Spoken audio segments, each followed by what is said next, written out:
سرای بباغه پروانچار دوران باله بزار سیماشا بزر خورمان باله گاری گرنگ خایمان سلخان و جارو افکار جادر مدار جان بدن باله بزار لا حسما تجرد در خورمان باله اللہ بگه مویاه جواتاگه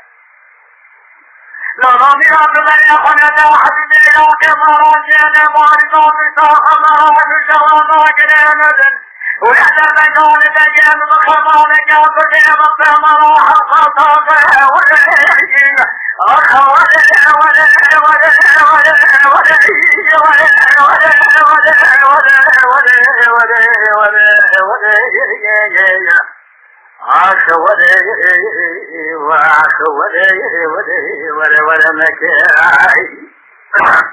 لولو میراث لکه تبگره پیچه خلصاده لکه تبگره عبدالله بگیلا خوشه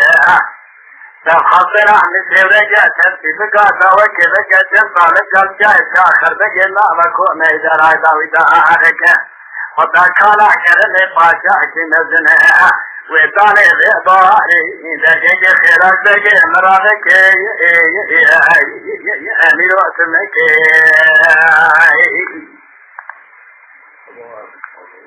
آی شایدان آدم نقوه آباد دران بلاد رهد ترابان حانای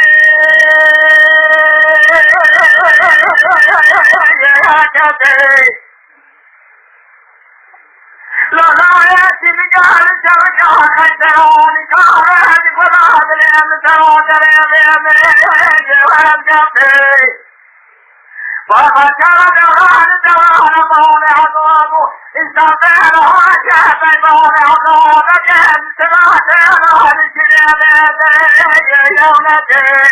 دَبَانَ قَدْ يَوْنَاكِ نَتَكَ وَتُجَمْلِ الْحَدِدِ يَوْكَوْنَاكِ إِذَا قَامَ نَادِرْكَ يَطَوْلِبَكَ غَيْرُ أَسِرَاتِهِ وَلِكَ الحياة بالدير وسيق والليل ذات